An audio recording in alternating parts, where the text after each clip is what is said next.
नमस्कार, मैं हूं सुशील बहुगुणा। सबसे पहले खबर मानसून से जुड़ी। मानसून देश के लगभग 2/3 हिस्से में पहुंच चुका है। पिछले 2 दिनों में बड़ी तेजी से मानसून आगे बढ़ा। दिल्ली और मुंबई में एक साथ मानसून पहुंचा। उधर हिमाचल प्रदेश और उत्तराखंड जैसे पर्वतीय इलाकों में मानसून के पहुंचने के साथ ही बारिश का सिलसिला तेज हो गया। कई जगह वहां भारी बारिश हुई है। लगातार बारिश से कई जगह नदियों में पानी उफान पर है। बाढ़ जैसे हालात कुछ जगहों पर पैदा हुए हैं। हिमाचल प्रदेश के मंडी और कुल्लू में भारी बारिश हुई। भारी बारिश के चलते मंडी की सिराज घाटी और कुल्लू के मोहल में काफ़ी नुकसान हुआ। कुल्लू के मोहल खड्ड में भारी बारिश के चलते पानी उफान पर आया और कई गाड़ियां यहां फंस गई। बाढ़ के चलते मंडी कुल्लू नेशनल हाईवे 3 को बंद कर दिया गया। मंडी कुल्लू नेशनल हाईवे 3 पर गाड़ियों की लंबी कतार नजर आई। इस हाईवे को खोलने की कोशिशें जारी हैं। शिमला के रामपुर इलाके के सरपारा गांव में काफ़ी तेज़ी से बारिश हुई। कुछ पर्वतीय इलाकों में आसपास के और इससे वहां कुछ नुकसान की भी खबर है। उत्तराखंड में भी रुद्रप्रयाग में भारी बारिश के चलते पानी बढ़ा हुआ है। कई जगहों पर केदारनाथ जा रहे तीर्थयात्री गौरीकुंड में कुछ जगहों पर फंस गए हैं। गौरीकुंड में इस वक्त काफ़ी यात्री रहते हैं और बारिश के कारण इस यात्रा पर भी असर पड़ सकता है। मौसम विभाग के मुताबिक हिमाचल प्रदेश में 27 जून तक मौसम खराब रहेगा। कई जगह भारी बारिश की संभावना बनी हुई है और उसके बाद बारिश में कुछ कमी आ सकती है।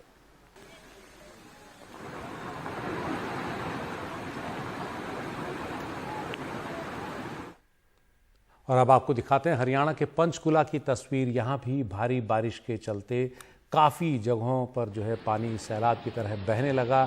खड़क मंगोली में बारिश के चलते नदी इस तरह उफान पर थी और इसमें एक कार नदी में बह गई। कार में एक महिला सवार थी, लेकिन स्थानीय लोगों ने अपनी जान को जोखिम में डालते हुए इस कार से उस महिला को निकाल लिया। ये महिला अब अस्पताल में भर्ती है। तो ऐसी स्थितियां जब भी बरसात में होती हैं तो ऐसा जोखिम न उठाएं सड़क पार करने का या नदी को पार करने का, जब नदी में इस तरह से पानी बह रहा हो, क्योंकि इस तरह की घटनाएं बहुत सामने आती हैं और कई लोग दुस्साहस करते हैं ऐसे में सड़क पार करने का, जब सड़क पर पानी बह रहा हो। हम यहाँ पे 2 बंदे बैठे थे तो थोड़ी थोड़ी मींह बरसात पड़ रहा था। तो ये अपनी जो गड्डी है सामने खड़ी है, यहाँ पे एक महिला आई थी पूजा करने। तो उन्होंने पूजा पाठ करने के बाद अपनी गड्डी में बैठे, इतने में पीछे से ड्राम का पानी आ गया था। तो उनको गड्डी मोड़ने का या निकालने का मौका मिला नहीं, तो वो भी फंस गए। वो जैसे पानी का बहाव बढ़ता गया तो गड्डी के पानी के बहाव के हिसाब से गड्डी ऊपर आती गई। उसके बाद हल्के इधर आ गई, फिर यहाँ फंस गई। फिर हम 10-15 लड़के थे, उन्होंने हमने रस्सी उस्सी बांध के फिर उनको निकाला।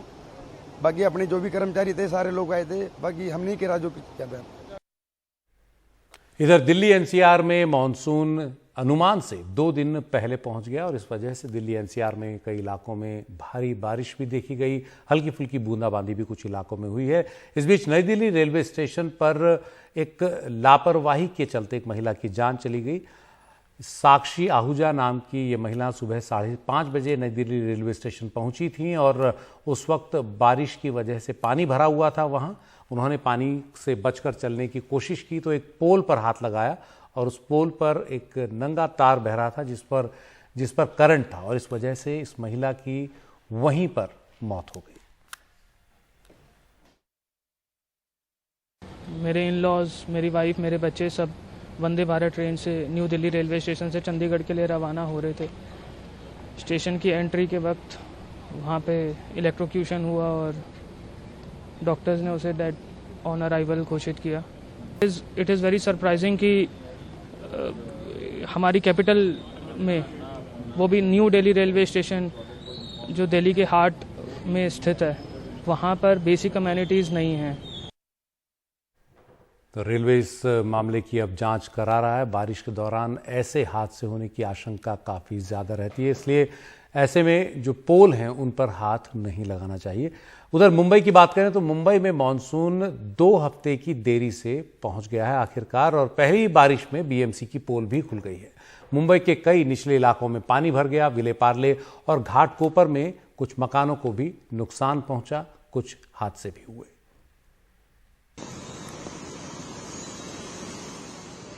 दो हफ्ते की देरी से ही सही, मानसून मुंबई पहुंच गया है। मुंबई का आसमान काले बादलों से घिर गया है। देश की आर्थिक राजधानी में मानसून सामान्य तौर पर 11 जून को आता है, लेकिन इस बार 25 जून को पहुंचा। साल 2019 में मानसून 25 जून को ही मुंबई पहुंचा था। जून 25, 2023 को मुंबई के साथ महाराष्ट्र, पूर्ण महाराष्ट्र राज्य में मानसून दाखिल हुआ है। महाराष्ट्र में आने वाले 4-5 दिनों में महाराष्ट्र के कोंकण तट और अंदरी इलाकों, मतलब जो घाट परिसर है मध्य महाराष्ट्र का, वहाँ हमने भारी से अति भारी वर्षा, बहुत बार हैवी रेन का चेतावनी दिया है। लेकिन पहुंचने का ऐलान होने से पहले ही मानसून के बादलों ने मुंबई को पानी पानी कर दिया। 24 जून को 1 घंटे में ही करीब 120 मिलीमीटर बारिश से शहर में जगह जगह पानी भर गया। ट्रैफिक जाम हो गया। आने जाने वाले लोगों को खासी मशक्कत का सामना करना पड़ा। हमेशा की तरह अंधेरी सबवे के पास गाड़ियां पानी में फंस गई। बीएमसी के दावों की पोल खुलने लगी। दुर्भाग्यपूर्ण बात ऐसी है, अगर आप देखें पिछले साल तक जब भी ऐसी बारिश होती थी, ये तो 100 mm की बारिश है, और इस बारिश में हमारे समय पे तो ऐसे पानी नहीं भरता था। विपक्ष ने बीएमसी और राज्य सरकार की तैयारियों पर सवाल उठाया तो रविवार को खुद मुख्यमंत्री व्यवस्थाओं का जायजा लेने निकल गए। मुख्यमंत्री एकनाथ शिंदे ने वर्ली सीफेस और सांता क्रूज मिलन सबवे पर जाकर पानी की निकासी के इंतजामों का जायजा लिया। यहाँ हर साल मानसून की बारिश में पानी भर जाता है। मिलन सबवे में कल लगभग 70 mm बारिश 1 घंटे में गिरा है। फिर भी यहाँ की ट्रैफिक जो है बंद नहीं हुई है। यहाँ मिलन सबवे का जो पानी है, जो जमा हुआ पानी पंपिंग से इस नाले के जरिए वाटर स्टोरेज टैंक जो बनाई है उसमें वहाँ जाता है। रविवार को मुंबई में शनिवार जैसी बारिश तो नहीं हुई, लेकिन जर्जर और पुरानी इमारतों से जुड़े हादसों की शुरुआत हो गई। विलेपार्ले में एक मकान की बालकनी गिर गई तो घाटकोपर में 3 मंजिला मकान का एक हिस्सा ढह गया। हमारी 3 टीम यहाँ पे पहुंची है और एक टीम कंटिन्यूसली 10:30 बजे से वर्क कर रही है। अप्रोच करने की हम कोशिश कर रहे हैं। जैसे हमारे पास जो इक्विपमेंट्स है, विक्टिम लोकेशन कैमराज है, वो छोटा सा ब्रीचिंग करके विक्टिम्स का लोकेशन हम ट्रेस करने की कोशिश कर रहे हैं। मुंबई में ऐसे हजारों मकान हैं जो 50 साल या उससे ज्यादा पुराने हैं। ऐसे मकानों को लेकर बीएमसी हर साल चेतावनी जारी करती है, लेकिन वो भी महज जुबानी जमा खर्च से ज्यादा साबित नहीं होती। न बीएमसी प्रशासन उस पर गंभीरता से काम करता है, न ही उन इमारतों में रहने वाले लोग चेतावनी को गंभीरता से लेते हैं। नतीजा हर बारिश की तरह इस बारिश में भी पुरानी जर्जर इमारतों से जुड़े हादसों का सिलसिला शुरू हो गया है। मुंबई से कैमरामैन संजय मंडल के साथ सुनील सिंह, एनडीटीवी इंडिया के लिए।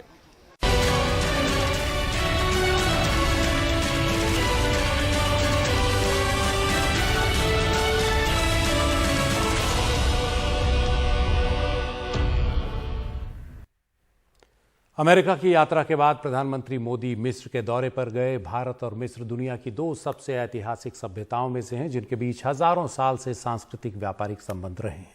ऐसे में प्रधानमंत्री का ये दौरा और भी खास हो गया। इस सबके बीच मिस्र ने प्रधानमंत्री मोदी को अपने सर्वोच्च सम्मान ऑर्डर ऑफ द नाइल से नवाजा है। मिस्र के राष्ट्रपति अब्दुल फतेह अल सीसी ने प्रधानमंत्री मोदी को आज ये सम्मान दिया। दोनों नेताओं के बीच आपसी महत्व से जुड़े मुद्दों पर भी बातचीत हुई। इसके बाद प्रधानमंत्री मोदी ने गीजा के ऐतिहासिक पिरामिड भी देखे। बीते कुछ सालों में देश में शिक्षा के क्षेत्र में जो क्रांति आई, उसमें ऑनलाइन शिक्षा की एक बहुत बड़ी भूमिका है। और ऑनलाइन शिक्षा का जो एक नया ऑप्शन मिला है, उसमें कई नई कंपनियां ऐसी आई जिन्होंने बहुत बड़ा कारोबार किया। इस दौरान इस का फायदा भी उठाया और लोगों तक इस शिक्षा को पहुंचाकर लोगों को भी इसका फायदा दिया। जिन बड़ी कंपनियों ने अपना नाम बनाया, करोड़ों अरबों रुपए बनाए और एक तरह से अपने आप को स्थापित किया, उनमें एक कंपनी है बायजूस। लेकिन यह कंपनी अब संकट में है। संकट में क्यों है, क्यों इसका बुलबुला फटने की बात कही जा रही है, ऐसा क्या बायजूस के साथ पिछले कुछ साल में हो गया, खासतौर पर पिछले 1 साल में, यही बताने का मकसद हमारा आज का ये कार्यक्रम है। तो सबसे पहले समझते हैं कि किन संकटों से बायजूस बीते कुछ समय में गुजर रही है। जैसे अगर देखें तो बायजूस में लगातार छंटनियां हो रही हैं। उसकी एक कंपनी, एक फर्म है टॉपर, एक व्हाइट हैट जूनियर है। इसमें 500 छंटनियां की गई जून 2022 में। सितंबर 2022 में वित्त वर्ष 2021 का घाटा 3 गुना बढ़कर 4,588 करोड़ रुपए हो गया। अक्टूबर 2022 आते आते बायजूस के स्टाफ में 5% की छंटनी की गई। 2500 कर्मचारी बायजूस ने निकाले। बड़ी खबर ये बनी। अक्टूबर 2022 में $25 करोड़ की ताज़ा फंडिंग जुटाई बायजूस ने। फिर कोशिश की अपने आप को बनाए रखने की। नवंबर 2022 में उसके शेयर होल्डर्स जो हैं वो भी अब उससे मुंह मोड़ने लगे। एक शेयर होल्डर ने उसकी वैल्यूएशन 1/3 घटा दी। नवंबर 2022 में वैल्यूएशन $22 अरब से घटाकर $5.97 अरब की, यानी करीब $6 अरब के आसपास कर दी। दिसंबर 2022 में बायजूस पर लोन की शर्तों के उल्लंघन का आरोप लगा। बायजूस को उसके बाद $1.2 अरब कर्ज का कुछ हिस्सा चुकाने का आदेश दिया गया। अप्रैल 2023 यानी इस साल एक और निवेशक ब्लैक रॉक, उसने वैल्यूएशन घटाकर $11.3 अरब कर दिया, यानी वैल्यूएशन आधी रह गई। वैल्यूएशन लगातार बायजूस की घटती रही। अप्रैल 2023 में 16 महीने से खाली पड़े CFO के पद पर आखिरकार बायजूस ने नियुक्ति की, लेकिन इससे कुछ खास हुआ नहीं। उसी महीने ईडी ने फेमा के उल्लंघन के आरोप में सर्च मारे बायजूस के ठिकानों पर। ईडी को सर्च के दौरान कई ऐसे डेटा मिले जिससे उल्लंघन का उसे शक होता है, लगता है कि फेमा का उल्लंघन किया है ईडी ने, बायजूस ने। ईडी को इस तरह के आंकड़े मिले, इस तरह के दस्तावेज मिले। ईडी के जो संस्थापक हैं बायजू रविंद्रन, जिन्हें एक समय बहुत बड़ा उद्योगपति, एक तरह से स्टार्टअप में बहुत बड़ा आदमी माना जाने लगा था, उन्हें समन दिए गए, लेकिन उस समन के बावजूद हाजिर नहीं हुए। मई 2023 में अमेरिका में $1.2 अरब के कर्ज पर कानूनी लड़ाई शुरू हुई बायजूस की। बायजूस ने किश्त नहीं चुकाई, कर्जदाताओं पर केस कर दिया।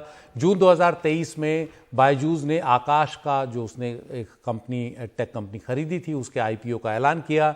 जून 2023 में एक साल में दूसरी बार बायजूस को छंटनी करनी पड़ी। 1000 कर्मचारी निकाले गए। और फिर इसके बाद एक ऑडिटर डेलॉइट, उसने छोड़ दिया बायजूस को। कहा कि वित्तीय स्टेटमेंट में जो है बड़ी लंबी देरी हो रही है वित्तीय स्टेटमेंट मिलने में, इसलिए ऑडिटर हट गया। जून 2023 में बोर्ड से 3 अहम सदस्यों ने भी इस्तीफा दे दिया। बायजूस के मैनेजमेंट से मतभेद के आधार पर यह इस्तीफा दिया। तो ये बायजूस का संकट है जो हमने मोटे तौर पर आपको बताया। और बायजूस जिस पर काफ़ी यकीन हो चला था हिंदुस्तान में लोगों को अपने बच्चों की पढ़ाई के लिए, वो इससे काफ़ी परेशान भी हुए। और अब ये भी परेशान है कि लोगों ने पैसा दे दिया है, उनको लगता है कि कहीं इससे उनके बच्चों की पढ़ाई पर असर न पड़े। तो इसी सब पर बात करने के लिए हमारे साथ कुछ खास मेहमान हैं। हमारे साथ के गणेश हैं, जो एक उद्यमी हैं। हमारे साथ दीपक जॉयस हैं, जो फाउंडर हैं जॉयस लॉ के। इसके अलावा हमारे साथ 2 अभिभावक हैं। प्रियंका कुमारी हमारे साथ हैं, एक और अभिभावक हमारे साथ जुड़ने वाले हैं। तो सबसे पहले हम बात करते हैं के गणेश, जो उद्यमी हैं, कि आखिर बायजूस के साथ ऐसा क्या घटा कि बायजूस, जो एक समय एक चमकता सितारा बनी, अचानक वो इस तरह से जमीन पर आती गिरती दिख रही है। देखिए, ये तो काफी अनफॉर्चुनेट है, क्योंकि बायजू सबसे ज्यादा वैल्यूड स्टार्टअप थी इंडिया से, इवन ग्लोबल लेवल में भी। ये बहुत ही अनफॉर्चुनेट है मेरे हिसाब से। इसके 4 कारण हैं, जरा 4 प्रॉब्लम्स हैं। एक तो फंडामेंटल आपका बिजनेस मॉडल का ही प्रॉब्लम है, क्योंकि बायजू आप देखेंगे एक तरह से तो एजुकेशन सर्विसेज कंपनी है, बट एक्चुअली क्या था इनका बिजनेस मॉडल, कि वो टैबलेट हार्डवेयर बेचते थे कुछ कंटेंट के साथ। सो प्राइमरली 75% और 80%, 80% इनका हार्डवेयर का बिजनेस था। हम सब जानते हैं हार्डवेयर का बिजनेस बहुत ही कठिन बिजनेस है, लो मार्जिन बिजनेस है। वैसे बिजनेस में पैसा बनाना, वैल्यूएशन अट्रैक्ट करना, इन्वेस्टमेंट अट्रैक्ट करना बहुत मुश्किल है। तो एक वो बिजनेस मॉडल प्रॉब्लम। दूसरा प्रॉब्लम ये था कि कुछ एक्विजिशन जो उन्होंने किए हैं, जैसे व्हाइट हैट जूनियर है, जैसे टॉपर है, उनके फंडामेंटल इकोनॉमिक्स, जो बिजनेस यूनिट इकोनॉमिक्स कहते हैं, वो खराब थे। उसमें जो प्रॉफिट था ही नहीं और लॉसेस ही लॉसेस हैं शुरू से आज तक। तो फंडामेंटली बिजनेस मॉडल का एक प्रॉब्लम है। सेकंड प्रॉब्लम है आपके गवर्नेंस का। जैसे आपने बताया, इतनी बड़ी कंपनी ऑडिट में डिले कर ही नहीं सकती, क्योंकि पता है आज सबको क्या डेडलाइन है ऑडिट खत्म करने का। अच्छे ऑडिटर लगाने चाहिए, टॉप फीस देके डिले नहीं होता। ये बहुत डिले, पिछले साल का भी डिले हुआ, इस साल का भी डिले हुआ है, अभी टॉप ऑडिटर ने रिजाइन कर दिया है। ये सब पुअर गवर्नेंस की तरह करता है। थर्ड चीज है पूरी रेपुटेशन की। जैसे सुना होगा स्टूडेंट्स और पेरेंट्स कंप्लेन करते हैं, रिफंड नहीं मिल रहा है, क्लासेस नहीं हो रहे हैं, वो प्रॉब्लम। और फोर्थ प्रॉब्लम है सारे एडटेक का मार्केट की प्रॉब्लम है। देखिए ऐसा था जब पैंडेमिक था तो स्कूल्स बंद थे, स्टूडेंट्स सभी ऑनलाइन में ही सीखते थे, इसलिए बहुत ऑनलाइन का बिजनेस बहुत अच्छी तरह से चला। इन्होंने ज्यादा एम्प्लॉयज हायर किए, इन्वेस्टमेंट्स उठाई, वैल्यूएशंस बहुत ज्यादा था। लेकिन जब पैंडेमिक बंद हो गया तो सारे फिजिकल क्लासेस जाने लगे। तो इसमें सारा एडटेक, सिर्फ बाइजू नहीं, सारा edtech companies, all education companies में बहुत फर्क पड़ा है। तो ये मार्केट है। तो ये चारों चीजें, बिजनेस मॉडल का प्रॉब्लम, गवर्निंग इश्यूज का प्रॉब्लम, थोड़ा रेपुटेशन का प्रॉब्लम और मार्केट इश्यूज का प्रॉब्लम, ये चारों मिला के उनको प्रॉब्लम किया है। लेकिन मैं ये समझता हूं कि इनका जो एक एक्विजिशन था आकाश, वो फिजिकल सेंटर, ट्यूशन सेंटर है, वो बहुत अच्छा एक्विजिशन साबित हुआ है। उसके कंधे पे आके ये आज के दिन में भी ये प्रॉब्लम को ओवरकम कर सकते हैं। और जो जहां बात की छटनी की या ले ऑफ्स की, वो हर कंपनियों में हो रही हैं। ऑब्वियसली जो अगर आप एम्प्लॉय हैं जो अफेक्टेड हैं, जिनको ले ऑफ कर दिया गया, उसको तो प्रॉब्लम है, लेकिन वो तो माहौल, एनवायरमेंट का सिचुएशन है, मैं इनको नहीं दोषी ठहराता। तो वैल्यूएशन की जहां बात होती है, वो भी कुछ प्राइवेट इन्वेस्टर ने अपने बुक में वैल्यूएशन मार्क डाउन किया है, उससे कोई फर्क नहीं पड़ता। ये 2-3 चीजें फर्क नहीं पड़ता, लेकिन अभी चारों प्रॉब्लम को फिक्स करके, ऑडिट खत्म करके, इंडिपेंडेंट डायरेक्टर्स को बोर्ड पे लाके आकाश कंपनी के माध्यम से बायजूस एक तरह से अपने आप को वापस ला सकता है इस पूरे खेल में, ये आपका कहना है, अगर इन सब चीज़ों को वो एक बार एड्रेस कर लें। हमारे साथ दीपक जॉयस भी हैं। दीपक जी, क्या आपको ये भी लगता है कि बायजूस ने जो एक तरह से शुरुआती बढ़त हासिल की, बाद में मैदान में जो और नए प्लेयर आए ऑनलाइन शिक्षा के क्षेत्र में, उनके आने से भी बायजूस की जो पूरी कैलकुलेशन है वो गड़बड़ा गई, ये भी एक वजह हो सकती है? देखिए, जैसे गणेश जी बोला, ये पैंडेमिक के कॉन्टेक्स्ट में एडटेक को काफी बूस्ट मिला था और वैल्यूएशंस भी काफी तेज आगे बढ़ा था। और नेचुरली उसका रिजल्ट ये भी हुआ कि कॉम्पिटिटिव ज्यादा बन गया। लेकिन मेरे हिसाब से बायजूस के उतना स्केल में एडटेक बिजनेस शायद कोई और नहीं कर पाया है। तो if you really ask me, उतना कॉम्पिटिटिव प्रेशर्स ज्यादा उनको इफेक्ट शायद नहीं किए हैं। जो इफेक्ट किए हैं, मेरे बिलीफ ये है कि सबसे ज्यादा इस कंपनी में और काफी सारा कंपनीज में इफेक्ट जो हुआ है वो है मैक्रो इकोनॉमिक फैक्टर्स का, जो इन्फ्लेशन के कारण इंटरेस्ट रेट्स हाई हो गया और उसके कारण लिक्विडिटी काफी टाइट हो गया। And on top of it we all know ये यूक्रेन वॉर के कारण और भी ग्लोबल इकोनॉमी के ऊपर असर पड़ा, all of which resulted in जितना कैपिटल इस इंडस्ट्री में चाहिए था, वो कैपिटल का फ्लो काफी स्लो हो गया। एंड जब कैपिटल का फ्लो स्लो हो गया, इन्वेस्टर्स और सारा पूरा इकोसिस्टम फोकस करने लगा प्रॉफिट्स के ऊपर, जो 2 साल पहले उतना बड़ा फोकस में नहीं था। द थिंकिंग वाज दैट और कैपिटल लगा लो, बिजनेस को बढ़ाओ और ज्यादा टाइम में प्रॉफिट कमाओ।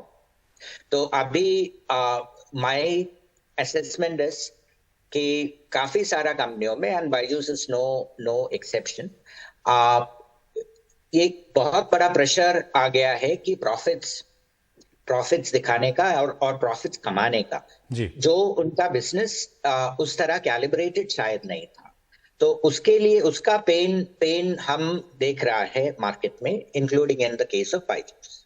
जी, और ये जो बायजूस का संकट है, इस संकट से लाखों छात्र, उनके परिवार भी जुड़े हुए हैं।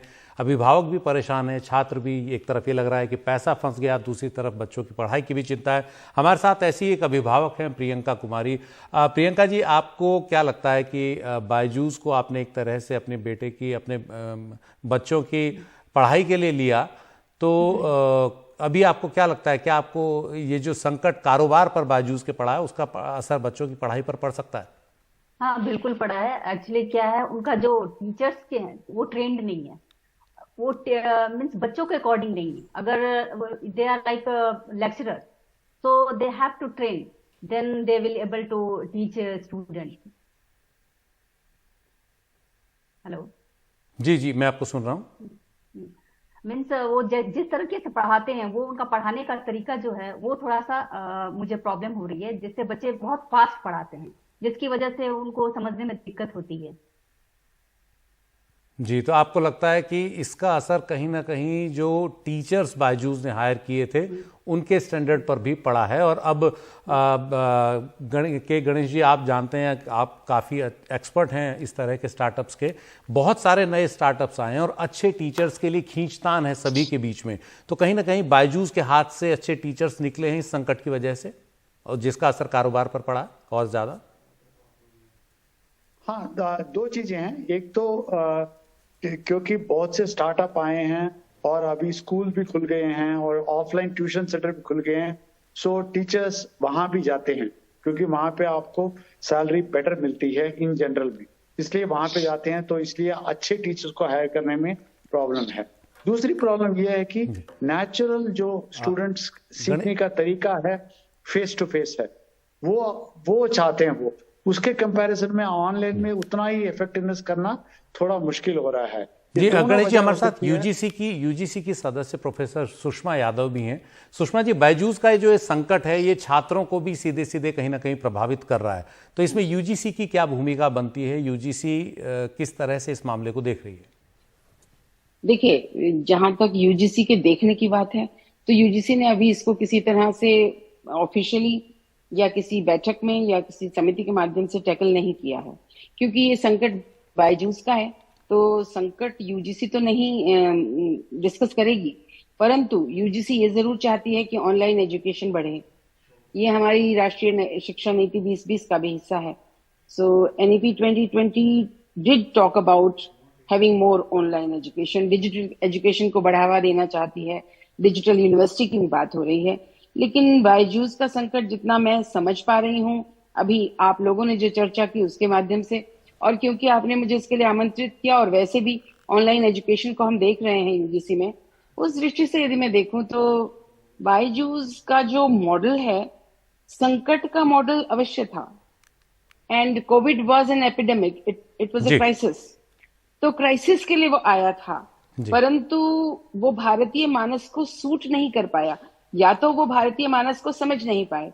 क्योंकि मैंने भी इसके बाद जानने का प्रयास किया, तब से भी जैसे बायजूस के ऐड आ रहे थे और जिस तरह से वो बढ़ रहा था, तो हमने जानने की कोशिश की। अभिभावक और बच्चे, जैसा अभी प्रियंका जी ने कहा, अभिभावक और बच्चे दोनों ही उससे संतुष्ट नहीं हुए। आप एक मशीन दे रहे हैं, उस मशीन में हो सकता है लेनोवो से उनका टाई अप हो, लेनोवो की मशीन वो दे रहे थे, और उसमें आप बाकी सब ब्लॉक कर दे रहे हैं, आप उसमें बायजूस का एक मटेरियल डाल रहे हैं, और वो मटेरियल भी ऐसा है, वो वीडियो फॉर्म में है। आप जानते हैं, हम जब तक गुरु के साथ इंटरेक्ट नहीं कर लेते हैं, और खास तौर पे जो स्कूल के बच्चे हैं उनको वो जरूरत भी होती है, तो तब तक वो क्लास बनती नहीं। जी सुषमा जी, मुझे आपको रोकना पड़ेगा। बहुत बहुत धन्यवाद। मेरे पास अभी इतना ही समय था। निश्चित ही यूजीसी की भूमिका इसमें आनी चाहिए, क्योंकि ऑनलाइन शिक्षा, नई एजुकेशन, नई शिक्षा नीति के तहत उसको सरकार काफ़ी बढ़ावा दे रही है। तो सरकार भी इस तरह के संकट, और भी कंपनियों के आगे आ सकते हैं अगर कोई कंपनी एक तरह से गलत कदम उठा ले या किसी तरह के कर्ज के जाल में फंस जाए, और इसमें अल्टीमेटली अंत में नुकसान छात्रों का, उनके अभिभावकों का ही होगा। तो यूजीसी की भी भूमिका देर सवेर ऐसे मामलों में आनी चाहिए।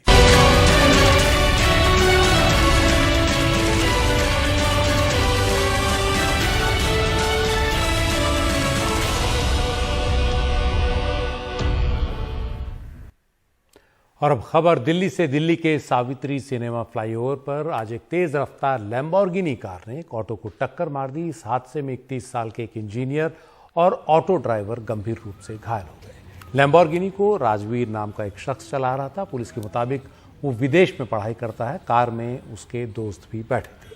पुलिस ने आरोपी को हिरासत में ले लिया, जिसे बाद में जमानत मिल गई।